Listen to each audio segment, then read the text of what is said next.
Cerita ini kejadiannya di tahun 2004. Gue dapet cerita ini dari temen gue dan ini ceritanya tuh di SMP-nya dia. Di saat itu 2004 ada seorang satpam yang kerja di SMP itu di daerah Jakarta Selatan. Gue nggak bisa sebut SMP-nya di mana. Oke. Posnya dia itu di bagian depan sekolah, ya udah pastilah ya. Dan nama satpamnya ini Rinto. Dia tuh umurnya 26-27an lah. Emang satpam baru yang masih muda juga. Dan selain Rinto sebagai satpam sekolah, ada juga satu orang lagi nih, umurnya hampir 30-an, namanya Dadang. Nah, Dadang ini adalah salah satu penjaga sekolah. Dia kayak cleaning service gitu loh. Kebayang gak sih lo kalau misalkan di sekolah lo tuh dulu kayak ada penjaga sekolah yang emang tinggal di situ? Iya.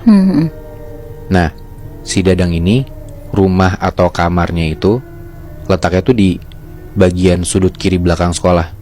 Jadi ini layout sekolahnya ya, biar gampang lo bisa bayangin.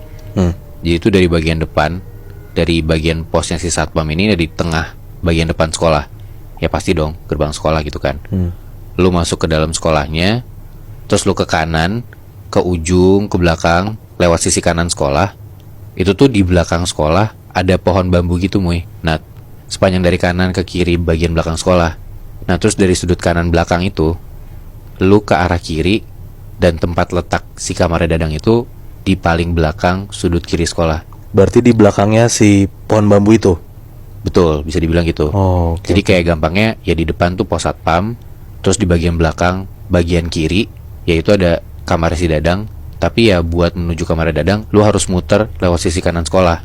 Ya, jadi oke, nggak oke. bisa langsung gitu loh, Muy. Nah, Dadang sama Rinto ini cukup dekat karena emang umurnya mereka nggak beda jauh kan, kayak cuman beda 3-4 tahunan lah. Jadi Rinto sebagai satpam yang baru tuh kalau misalkan mau makan siang atau dia bosen, dia tuh sering mainnya ke tempatnya si Dadang ini, ke kamarnya dia, buat kayak makan, nongkrong-nongkrong gitu.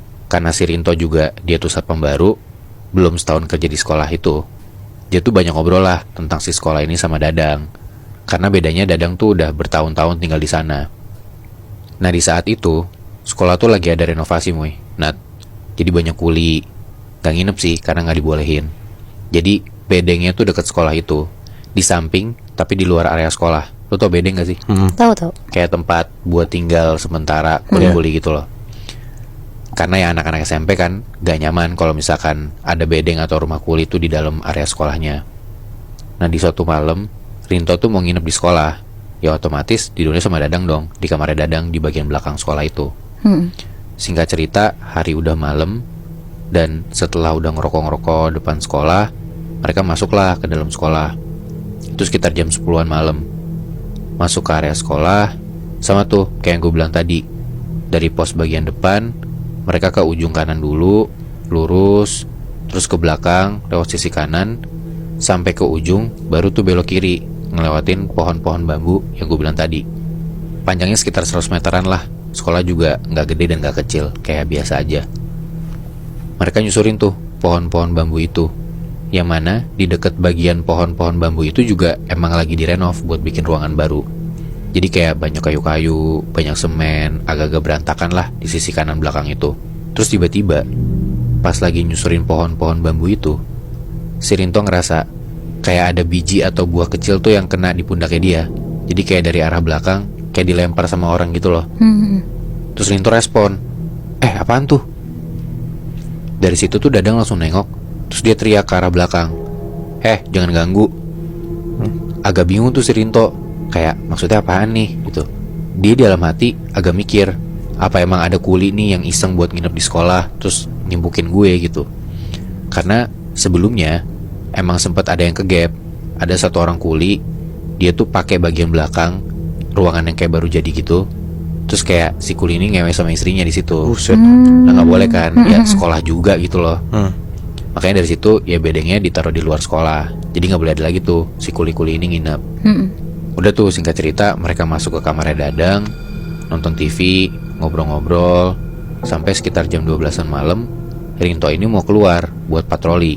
Dadang bilang ke Rinto, ngapain lu patroli? Udah kosong juga, pintu depan juga pagar sekolah udah dikunci.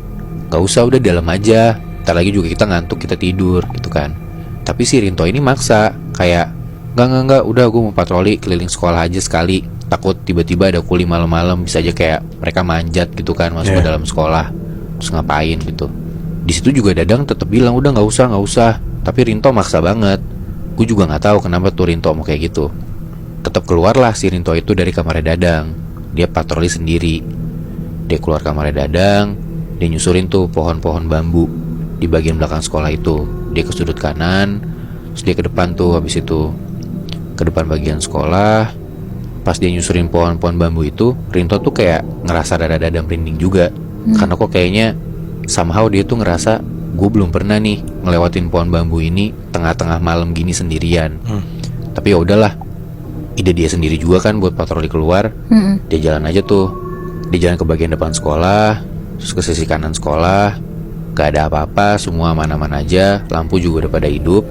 Terus dia balik lagi tuh ke bagian kanan sekolah.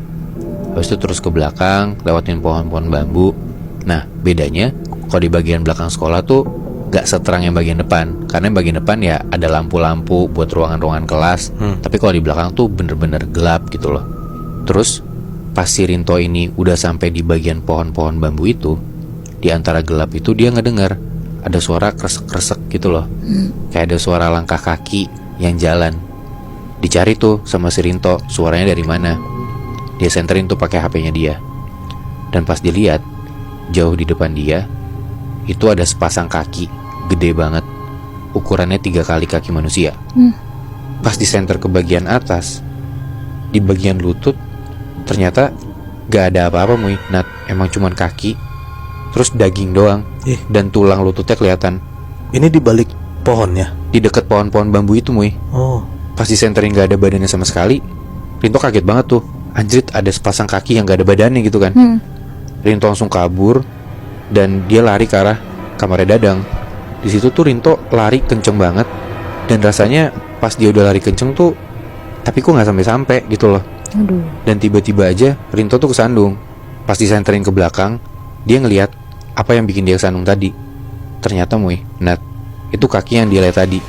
Kaki yang 3 kali kaki manusia itu tuh bikin dia kesandung dan jatuh. Dan gak lama kakinya ini ngejauh, jalan aja, ninggalin dia. Di situ Rinto langsung bangun, dia kabur lagi, dia ngos-ngosan dan sampailah di kamarnya Dadang. Dia langsung cerita tuh ke Dadang apa yang dia lihat. Tapi di situ Dadang bilang kalau dia tuh udah tahu sebenarnya, makanya dia nggak mau keluar kamarnya. Karena ternyata kaki yang dilihat itu tuh emang penunggu si sekolah ini. Tapi Dadang juga nggak bisa jelasin gara-gara dia tuh takut. Seakan-akan tuh dia nggak berani ngomongin sama sekali penunggu ini. Kayak kalau disebut namanya tuh dia takut muncul atau kayak ngedatengin dia gitu loh. tapi bentukannya emang cuman kaki doang deh. Emang cuma kaki doang Muy. Nah besokannya Rinto tuh sakit selama beberapa hari. Dan semenjak itu Rinto tuh gak mau lagi buat nginep di sekolah. Ini berarti yang tahu kalau misal penunggu sekolah itu ada si sosok kaki ini emang cuman si Dadang doang. Setahu gue sih ya Muy, Dadang doang. Tapi ya Dadang udah bener-bener legowo aja. Asalkan gue malam-malam gak keluar kamar, dia gak akan ganggu gue gitu loh. Gila, tapi berani banget ya. Karena menurut gue si kaki ini kan berarti tinggalnya deket kamarnya si Dadang kan. Bener.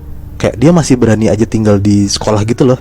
Gue gak tahu sih apakah emang Dadang gak punya pilihan lain gitu ya selain tinggal di sekolah itu.